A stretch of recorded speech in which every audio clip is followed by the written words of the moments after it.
Yo, what's up, guys? It's your boy, Jacob the Sloth, and today I'm gonna be reading the Cringe Apocalypse. Dun dun dun! So let's get right into it. Also, I'm sorry if I don't really, you can't hear me good and I don't sound like how I usually do. It's because reading it out loud for me is really weird. Theme song.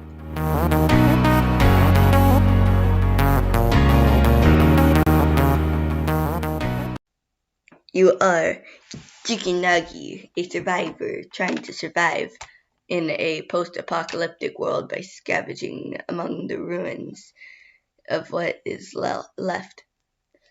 You have a backpack and a canteen. You haven't eaten in 2 days, so you're desperately searching for food. You enter a rundown building and find a little girl whom you can only assume is starving. You see a piece of meat on the table and rush to it. You want to give it to the little girl, but you are starving, so you keep it and eat it. You are instantly hit by a wave of euphoria. It feels like your brain is expanding. The world is beautiful and your mind is at peace. But yet it isn't. You put the meat in your backpack and leave the building. You see a rundown city. You climb up to the top of the tallest skyscraper there. You see it is the person who created the apocalypse. Saw it was SMG3. He is a ripoff of SMG4. P.S. That's probably why he caused the apocalypse. You leave the building and enter the city. After some more searching, you find a weapon shop. You see a shotgun lying around the shop and immediately go to it and take it. You then shoot and kill SMG3's guards. P.S. SMG3 guards are just a bunch of boopkins. You shoot and kill the guards, but the alarm begins to go off. You begin to run down the street, shooting at anything that moves. A car smashes you, knocking you down onto the road. You blink a few times, then a boopkin walks out of the car, knocking you out. You slowly wake up and find yourself in a boopkin cage.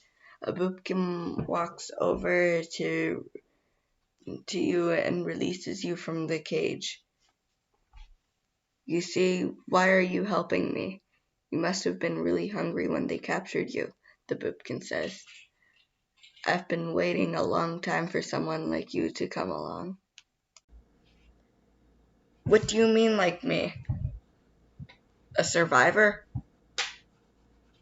"Most survivors are stupid, mean, and ugly," the boopkin says. "I bet you are a strong fighter." You say, "I guess I could say that." "Come with me. I have a few other cages full of people I've captured. Let's start a new world together." "Well, do you accept my quest?" "I accept." "I was sure you would," the boopkin grins. As you head out of the city with a boopkin, you think about what it's like to accept a quest again. "Wait, so why are you helping me again?" "I told you, you're the first person I've seen in a long time who looked like they could actually survive out here. So I should not meet any old people in the wilderness." "Oh, okay. Listen, I have to get back now. I'll explain more when I return." A week later. You are sitting by a campfire talking to your boopkin guide. His name is Shroomy. You say, "Wait, so what are we talking about again? This is real confusing." "I told you, I've been captured a lot of times." "No, I mean, what are we talking about? The story, the apocalypse." "Oh yeah, that," you say. So continue. "Right, so I've been through the apocalypse several times now." "Really? So can you tell me about any of these times?" "Sure me?" You still alive? Why aren't you talking? Again, sorry about that. I suddenly got distracted by something. You look around and find yourself being talked to by a bizarre-looking man. A strange person stands near in a spacesuit. You say, "Who the heck are you, guy in a spacesuit? And where is Shroomy?" "Oh, that's just Steve." Now then, if you don't mind me getting back to you on this matter, the last time I remember, there was a terrorist cell planning attacks in this area. Why were you planning, you say, why were you planning attacks in this area? Because it's a good way of drawing attention away from the colony.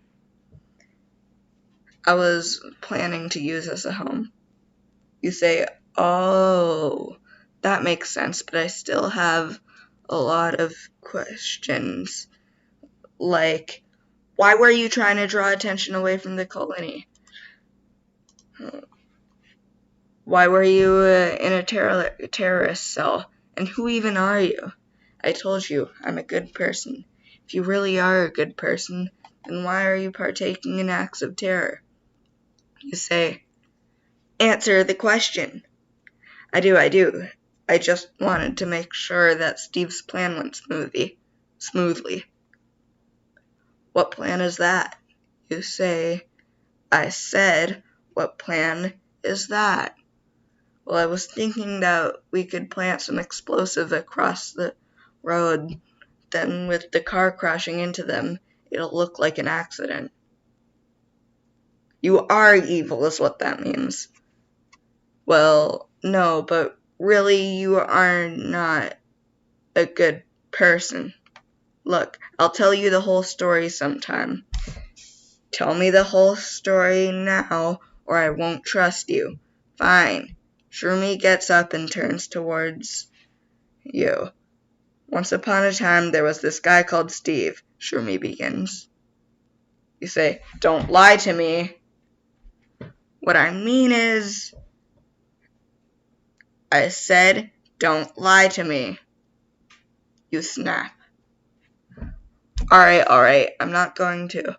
Shroomy begins to grumble. So continue.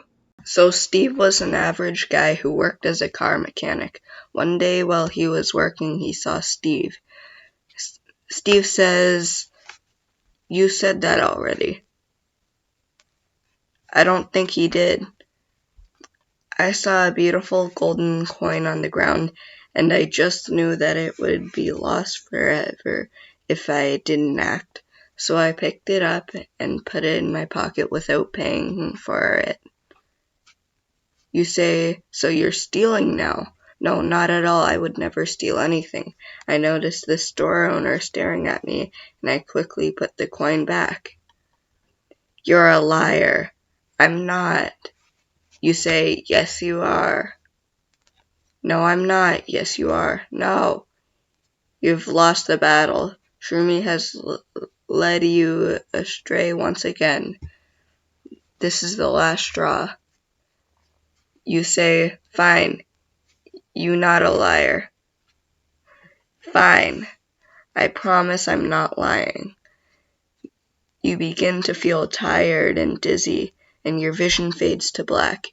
You wake up in a metal hospital bed in a room that looks like a mad scientist's evil lair. You hear a loud poof from somewhere close by. Your head is pounding and your mouth feels really dry. You get out of the bed and start feeling lightheaded. You say, what's going on? Where am I? You don't remember your name, comes a small voice. You turn around and see a gnome-sized, green-skinned girl holding a doll with long green hair and red lips. You say, who are you? I'm Maggie. We don't get many guests in this tower. What do you mean? You struggle to get out of the metal bed because there are metal cuffs on your arms and legs, stopping you from getting out. This entire tower is a robot, and I'm the only one that can make it move. What? How? You say, what do you mean it's a giant robot? This entire place is a robot. All the furniture, the floors, the walls, the door, everything. If I wanted to, I could shut this place down and let it lay dear forever. You look around confused, thinking you're just dreaming or something.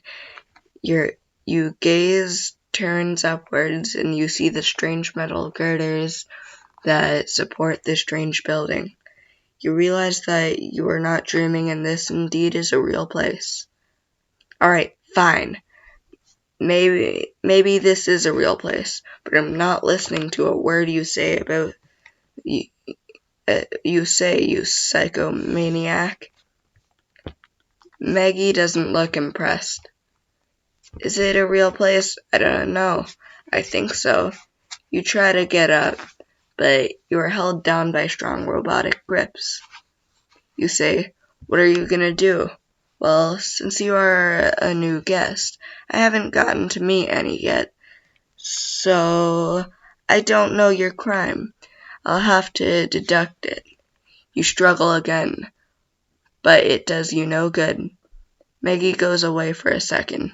I think it's pretty obvious what your crime is. You don't wait at all for Maggie to finish typing. Something because she is so little, you don't think she can hear you at all. You find a way to slip out of the metal cuffs that are on your chair, then jump out the window. You look around the room and find a box of some kind of stand. Also, you come to realize this building is surrounded by windows on every floor. You keep running and jumping out windows. By the 10th time you jump out a window, you fall. After jumping out the window, you continue to fall for a much longer time, and then bounce onto a trampoline, which is very lucky since it would have been a really bad idea to actually kill yourself by falling out a window. You run until you lose them. You set up camp, you sleep. You decide to camp out in a random dark forest far away from the building. This forest feels dangerous somehow, though. You think that this forest feels dangerous somehow, though. Wow, look at the time. Looks like we're gonna have to end it there. Thanks for listening to me read The Cringe Apocalypse. See ya.